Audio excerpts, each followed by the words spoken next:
Hello বন্ধুরা, আমি সোনালি। আজ আমি আমার জীবনে ঘটে যাওয়া এমন একটি কাহিনী তোমাদের শোনাবো যা শুনলে তোমরাও অবাক হয়ে যাবে। যাকে আমি আমার ভদ্র বাবা মনে করতাম, আমি জানতাম না যে সে একজন কামুকের পূজারী হয়ে উঠবে।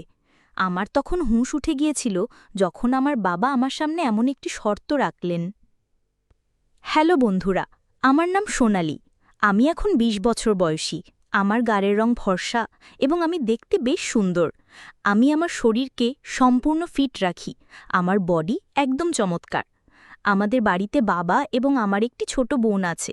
আজ থেকে ২ বছর আগে আমার মায়ের মৃত্যু হয়েছিল, তাই আমার বাবা নিজেকে খুব একা অনুভব করতে শুরু করেছিলেন।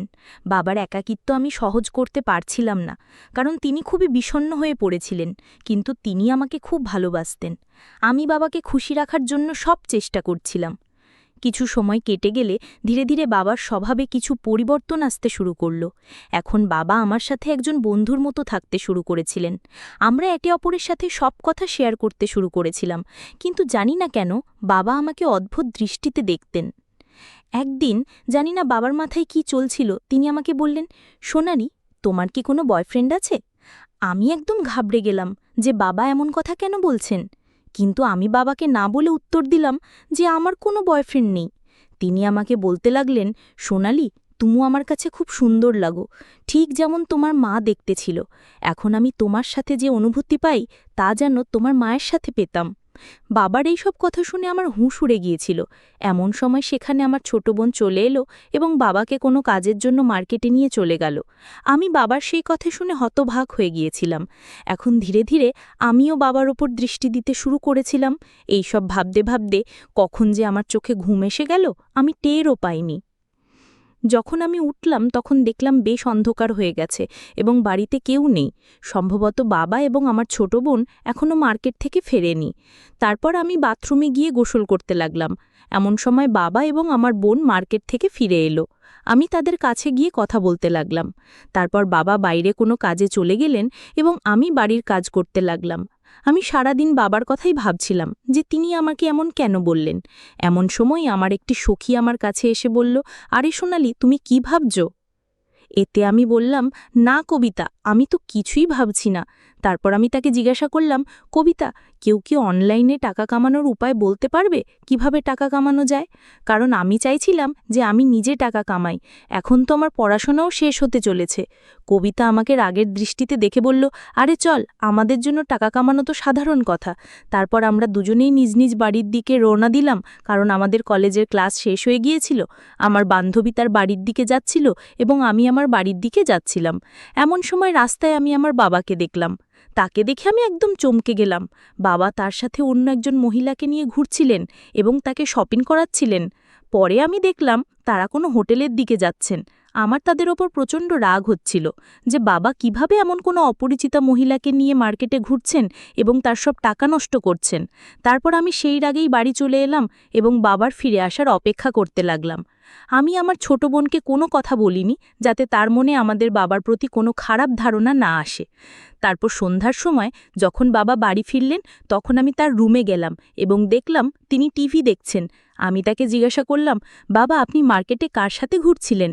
আপনার এমনভাবে ঘোরা ঠিক নয়, কারণ কিছুদিন আগেই তো আমাদের মায়ের মৃত্যু হয়েছে। লোকেরা কি ভাববে? বাবা বললেন, না সোনালি, আমি ঘুরব, আমার কারো পরোয়া নেই। তার সাথে ঘুরতে আমার বেশ মজা লাগে এবং আমার জন্য এটাই ঠিক। এখন না ঘুরলে কখন ঘুরব? তিনি আমাকে রাগে বলছিলেন। আমি তাকে অনেকবার বোঝানোর চেষ্টা করলাম যে আপনি এমন করবেন না, কিন্তু তিনি মানছিলেন না। আমার অনেক চেষ্টার পর তিনি বললেন, ঠিক আছে, তার সাথে আর ঘুরব না, কিন্তু আমারও একটি শর্ত আছে। যদি তুমি তা পূরণ করো তবে আমি তার সাথে থাকাও ছেড়ে দেব। আমি বললাম, হ্যাঁ বলুন, কি শর্ত? বাবা তৎক্ষণাৎ বললেন, যেভাবে সে আমার সাথে ঘোরে আজ থেকে তুমি আমার সাথে ঘুরবে এবং আমার প্রয়োজনও পূরণ করবে। আমি তাকে বললাম, না, এটা হতে পারে না। আমি কেন এমন করে আপনার সাথে ঘুরতে যাব? তখন বাবা বললেন, তাহলে ঠিক আছে, আমাকে বোঝাতে হবে না, আমি যা করছি তুমি আমাকে বলো না। তারপর আমি বললাম, চলো ঠিক আছে, সন্ধ্যায় ভেবে বলবো। এতটা বলে আমি তার রুম থেকে আমার রুমে চলে এলাম এবং বসে ভাবতে লাগলাম। এখন আমি পুরোপুরি বুঝে ফেলেছি যে আমার বাবা আমার কাছ থেকে কি চান। বাবার কথাগুলো ভেবে ভেবে আমার টেনশন অনেক বেড়ে গিয়েছিল। আমি আজ পর্যন্ত এসব কিছু আশাও করিনি যে আমার বাবাও এমন কিছু করার কথা ভাবতে পারেন। আমার মনে হয়েছিল যে আমার বাবা খুবই ভদ্র মানুষ এবং আমাদের মায়ের মৃত্যুর পর বাবা ভালোভাবে আমাদের দেখাশোনা করবেন এবং আমাদের খারাপ সময়ে আমাদের পাশে থাকবেন। কিন্তু তিনি এখন থেকেই ভুল কাজ করতে শুরু করেছিলেন। এইসব কথা শোনার পর আমি বুঝে ফেলেছিলাম যে আমার বাবা নিজের সাথে সাথে আমাদের জীবনও নষ্ট করে দেবেন। এইসব কথা ভেবে আমার হৃৎস্পন্দন এত বেড়ে গিয়েছিল যে কেউ সামনে থাকলে সহজেই শুনতে পেত। তারপর আমার কয়েকদিন আগের কথা মনে পড়ল যে বাবা আমাকে কিভাবে দেখছিলেন। আমি পুরোপুরি বুঝে ফেলেছিলাম যে তিনি কি করতে চান। আমার কাছে খুব বড় সমস্যা ছিল যে এখন আমি কি করব। যদি আমি হ্যাঁ না বলি তাহলে সেই মহিলার খাতিরে নিজের সর্বনাশ করবেন এবং আমাদের জীবনও নষ্ট হয়ে যাবে। আমি বাবাকে এও বলতে পারিনি যে তিনি আমার সাথে স্বামী স্ত্রীর মতো থাকুন, কারণ দুনিয়ার চোখে তিনি আমার বাবা।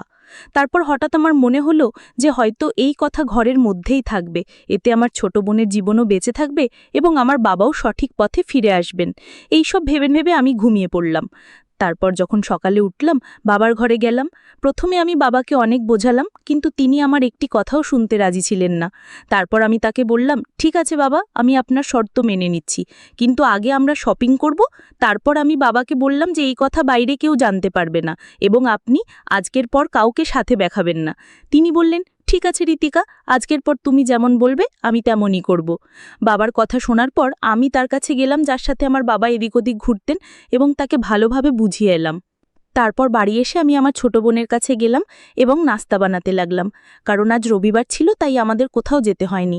তারপর আমি, আমার ছোট বোন এবং বাবা নাস্তা করলাম এবং তারপর আমি আর বাবা শপিং করতে বেরোলাম। মার্কেটে গিয়ে বাবা আমাকে কাপড় কিনে দিলেন এবং নিজের জন্য কিছু কাপড় কিনলেন। সাথে আমি আমার ছোট বোনের জন্য একটি ড্রেস কিনলাম। তারপর শপিং করে আমরা একটি রেস্টুরেন্টে গেলাম এবং সেখান থেকে খেয়ে বাড়ি চলে এলাম। তারপর সন্ধ্যা হতে না হতেই আমার বাবা আমাকে বলতে লাগলেন, চলো এখন তোমার শর্ত পূরণ করো। তখন শর্ত অনুযায়ী আমি আমার কাজ করতে লাগলাম এবং বাবার সব কাজের খেয়াল রাখতে লাগলাম। সেই দিনের পর থেকে আমি বাবার সাথে একদম স্বামী স্ত্রীর মতো থাকতে লাগলাম। আমি বাবার একদম স্বামীর মতো যত্ন নিতাম এবং তিনিও আমার একদম স্ত্রীর মতো যত্ন নিতেন। তারপর আমাদের জীবনে যা হওয়ার তা হয়ে গেল। এখন আমার বাবা বেশ খুশি এবং আমিও পরিস্থিতির সাথে তাল মিলিয়ে বদলে গেছি এবং নিজেকে খুশি রাখতে শুরু করেছি। এখন আমার বাবা অনেক বেশি সঠিক পথে ফিরে এসেছেন। তিনি কারোর সাথে ঘোরাফেরাও করেন না, শুধু অফিসে যান এবং বাড়ি এসে আমার সাথে একদম স্বামী স্ত্রীর মতো থাকেন। এইভাবে আমরা সবাই খুশি খুশি আমাদের জীবন কাটাচ্ছি। আপনারা সবাই আমাকে ভুল বুঝবেন না, আমাকে বাধ্য হয়েই বাবার সব কথা মেনে নিতে হয়েছিল, কিন্তু এতে আমার কোনো ক্ষতি হয়নি, কারণ যদি আমি বাবার যত্ন না নিই তাহলে কে নেবে। প্রায় 5 মাস পর আমার চাকরির জয়নিং লেটারও চলে এলো এবং আমি সেখানে চলে গেলাম। এখন আমাদের পরিবারও ভালোভাবে চলছে, আমাদের বাড়িতে সবাই খুব খুশি। যদি আমি সেই দিন বাবাকে বোঝাতে না পারতাম তাহলে আর জানি না বাবা কোথায় কোথায় তার ভুল সম্পর্কগুলোকে এগিয়ে নিয়ে যাচ্ছিলেন এবং নিজের সাথে সাথে আমার আর আমার ছোট বোনের জীবনও নষ্ট করে দিচ্ছিলেন। এইভাবে আমি আর আমার বাবা একদম স্বামী স্ত্রীর মতো থেকে আমাদের বাড়িকে বাঁচিয়ে ফেলেছি। আর আগের কথা তো আপনারা বুঝতেই পারছেন, সেটা তো আপনারা সবাই জানেনই। তাই আমার প্রিয় বন্ধুরা, যদি আপনাদের আমার এই ভিডিওটি পছন্দ হয়ে থাকে তাহলে চ্যানেলটি সাবস্ক্রাইব করে ফেলুন এবং বেল নোটিফিকেশন অন করে দিন। একটি সুন্দর কমেন্ট করে জানান যে আমার গল্পটি আপনাদের কেমন লেগেছে। কাল দেখা হবে আরও একটি নতুন ভিডিওতে। ধন্যবাদ।